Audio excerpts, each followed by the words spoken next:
First of all,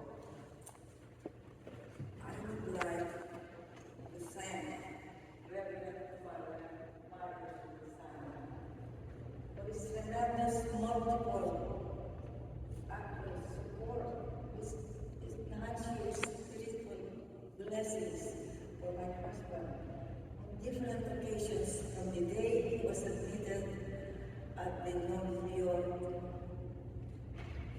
unit. This is quite intensive at the time. That was a critical period for my husband. And so now, I would like to also acknowledge that Reverend Father Mario, which is called lovingly by all of us, was present throughout the entire degree of sufferings and illness of my husband until his eventual demise.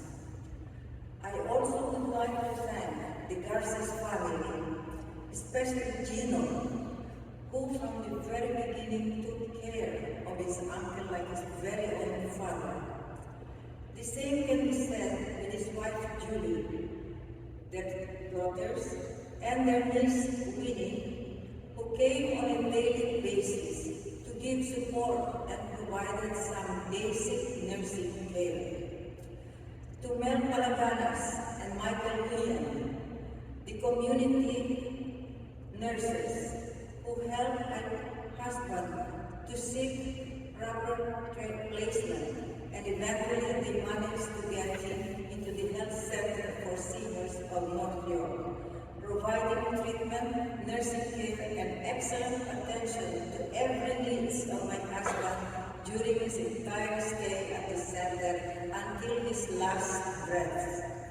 And to the rest of our family and friends, with all my heart, I sincerely thank you with all deep appreciation of your presence and support for this most difficult time for me. Now, it is said, and we vowed in this holy church of St. Pascal Baylor, around 46 years ago. We vowed, as part of that vow in our marriage, in the presence of Reverend Father Marcus, the statement, "Till death do us part." That part of the solemn vow and promise when we were married here in this church. For 46 years of our marriage, it remained intact, but not perfect. Like any other relationships, it has its ups and downs. In the same area, for example, of social, political, economic, and other personal preferences. However, our marriage remained solid for 46 years, as we both learned to accept and give allowances for our likes and dislikes. Sagar, as I would call him, not universal, because that's all of us knew him. He loved to read books and enjoy reading them. And these are books coming from famous people with literary values, including a book titled "The World's Funniest Jokes." He enjoyed talking about politics, both local and abroad, among friends with the same interests. He kept himself abreast of what goes on around the world, watching BBC and CNN. He very much enjoyed watching old classical Hollywood movies of yesteryears, which the young generation now will call ancient. He has a collection of DVDs and CDs of his favorite movie actor, the late Fernando Poe Jr. FPJ, as he was called, his movies, Sagar would watch repeatedly, even at least 100 times, much to my dismay. Hence, we had 2 televisions, one for him in the living room and one for me in the bedroom. Problem solved. He enjoyed also going bathroom. This is his obsession, okay? You will easily know why?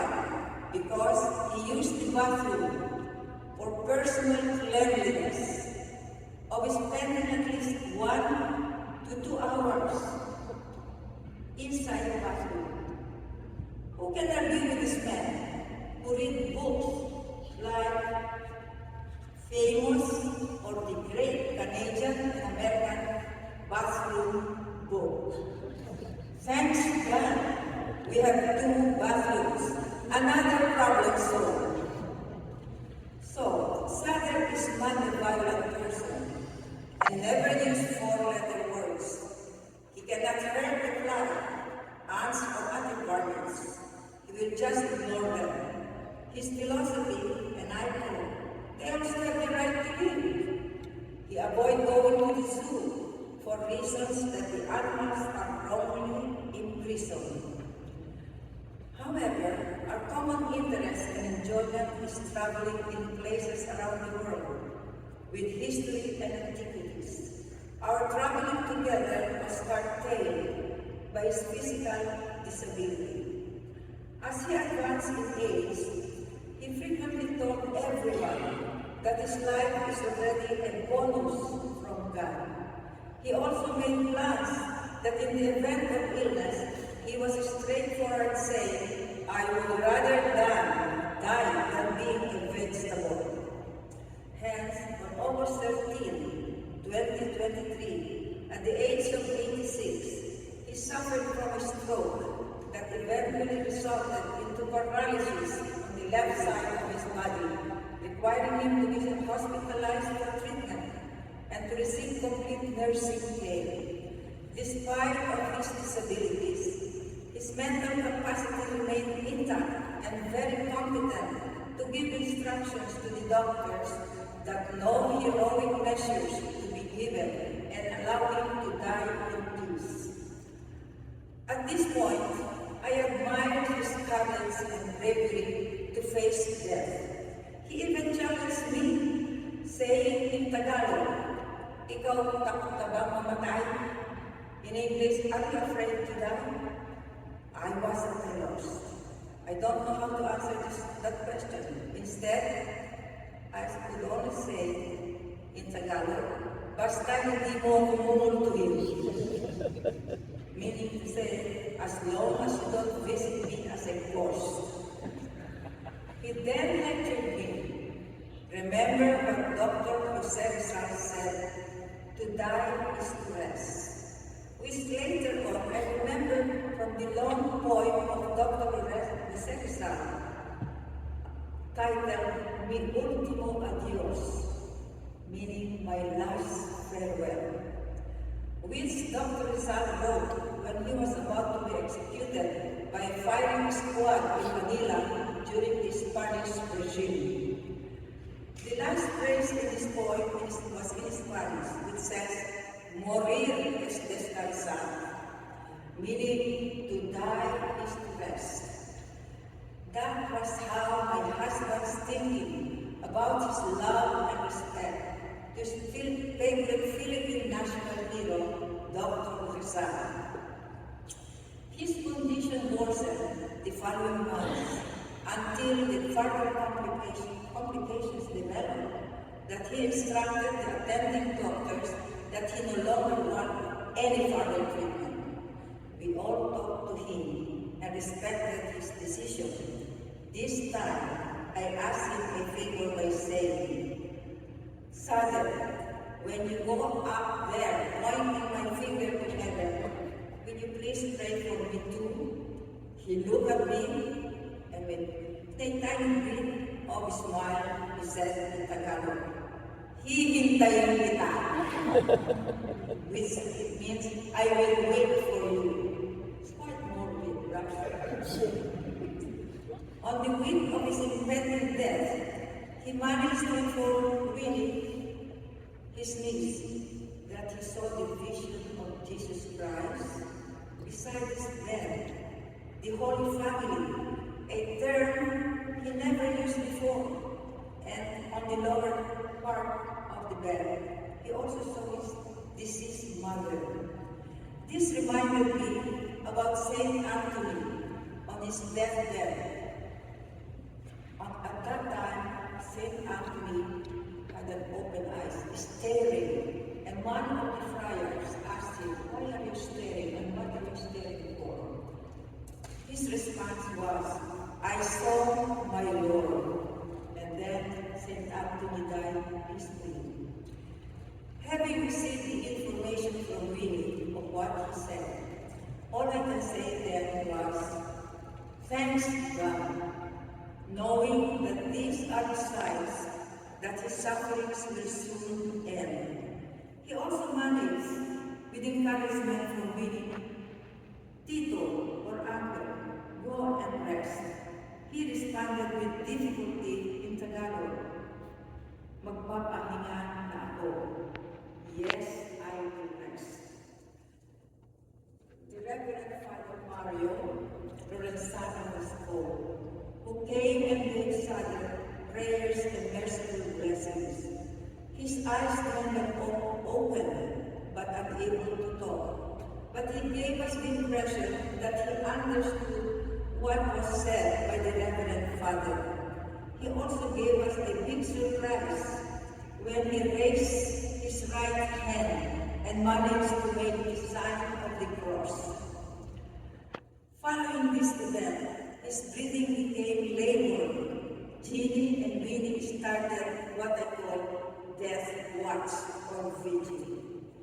The last day before he died, the Famorca sisters, Leilani and Yvonne, gave a very heartwarming prayers and led us to say the rosary. As his breathing labor became more labored, I whispered in his ears. I said to him, "Go and rest. Do not worry about me."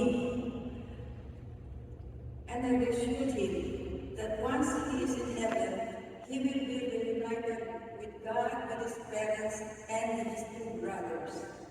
It was time for me to kiss him on the forehead twice and also said goodbye twice.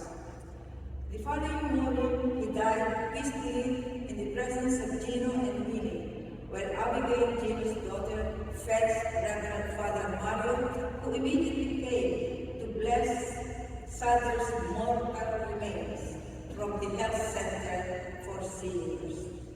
This ended our marital vows of togetherness until death do us part. Being a Catholic, and I firmly believe of what St. Francis of Assisi said, death is the gateway to eternity, while St. Anthony said that death is the start of our eternal life. Therefore, to you, my husband, Father, all I can say now is goodbye until we meet again. Thank you, Father. And I would like to add and thank the Kane and Jared Memorial for their excellent service rendered to my husband and to the rest of the family. Thank you very much.